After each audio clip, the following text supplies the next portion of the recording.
Na zo zan wuce ta tagar ɗakinsa kawai sai na ganta ta kwanta ta ware ƙafafunta ga durin nan nata ta aske shi tas babu gashi.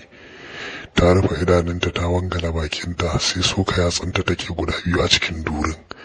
Sai sokawa take tana sokawa a hankali. Sai soka take yi wani feshin ruwa na ga ya fito daga durin nata kamar fitsari. Ya tsirre sararin samaniya. Burata ta wani miƙe sai ka ce an tashi ta ɓarya. Na matsuwa hankali ina tafiya cikin sanda saboda kar ta ji ni. Sai kwakula ta ke bayan da ta gama kwakula durin nata ne tana rike da nonon ta guda ɗaya da ɗaya hannun ta yi feshin ruwan. A lokacin ne da na matso kusa da tagan na kare mata kallo. Dumbur take haihuwar uwarta ta yi tsirara ta ware kafafunta tana kwance akan gadon su mai lallausar katifa. Ga filo daga kayan jikinta duk gasu nan zuba a ƙasa. A hankali na waiga na ga ba kowa saboda dama na san iyayenta sun tafi unguwa. Ganinta kuma na gan shi a waje cikin yara yana wasa. A hankali na kwaba takalmina na taka cikin sanda na je na tura kofar. Sai na ji kofar ba a rufe take ba tana ɗan ƙara a hankali. Na dakata burata ko sai ƙara zullo take sai wani zullo take saboda na hango duri kasancewar na kwana biyu ban ci ba. Na tura a hankali na ƙara leƙawa na ganta ta zura yatsanta guda biyu cikin durin.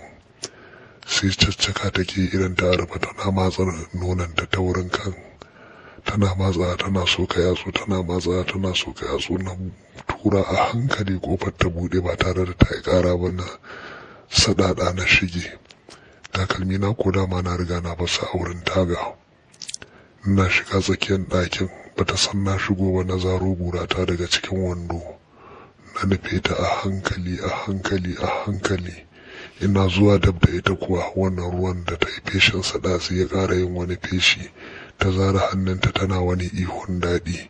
Durin nan ya baje.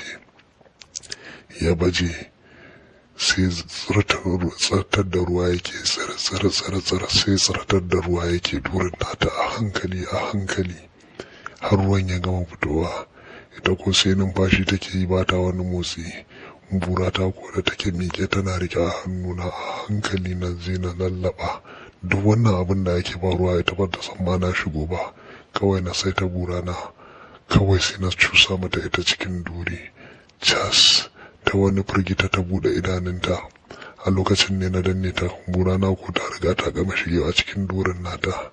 Tana gani na ta ce wayyo yaya na tuba na daina na ce yi shiru na ce mata. Ta yi shiru na rufe mata da baki da hannuna. Burana ya gama shigewa cikin durin nata ba na fara sokawa a hankali na fara soka mata a hankali. Can daɗi ya fara ratsa ta duk wani maƙe jikinta da ta yi saboda kar in samu shiga. Da jikin nata ya ware aiko ni ma ban daɗe na soka mata ba kawai na ji na kawo ina zahara burana daga cikin durin nata ta ƙara yin wannan feshin ruwan ya ɓata min rigana da wandona ya ɓata ni. Sannan sai na tashi zaune ita ko sai nishi take bayan da ta gama nishin ne. Sannan ta tashi zaune tana ƙoƙarin ta sa kayanta na ce mata habawa Fa'iza ke yanzu kina da ni a matsayin yayanki a unguwan nan kuma har sai kin zo kina wahalar da kanki ga burana. Ta yi shiru tana kallon ƙasa na kamo ta na rungume ta na fara shashafa ta tana bari mana kasu umma na su dawo. Na ce ki shiru ba za su dawo ba ai unguwa suka tafi na ga fitan su. Barin ƙara miki koci ɗaya tana a'a ba a nan ba yaya ba a nan ba. Na ce mata a'a yanzu in tambaye ki ta ce min to.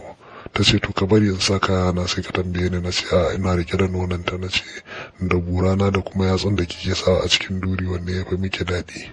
Ta yi shiru tana kallo na ɗauko ta na kwantar da ita na sake ware kafa na ƙara cusa mata burana na soka mata can daɗi ya kwashe mu ne da ita kawai ta fara sambatu ta ƙara yin feshin ruwan ya kawo sai da ya bata ni.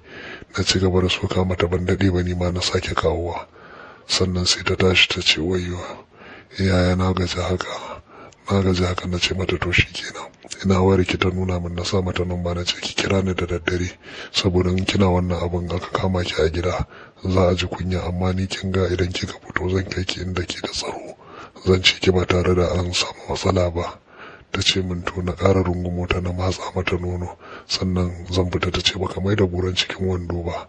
Na yi dariya na kama burana na mai da ita cikin wando na jazi, sannan na fita. Mu haɗa ka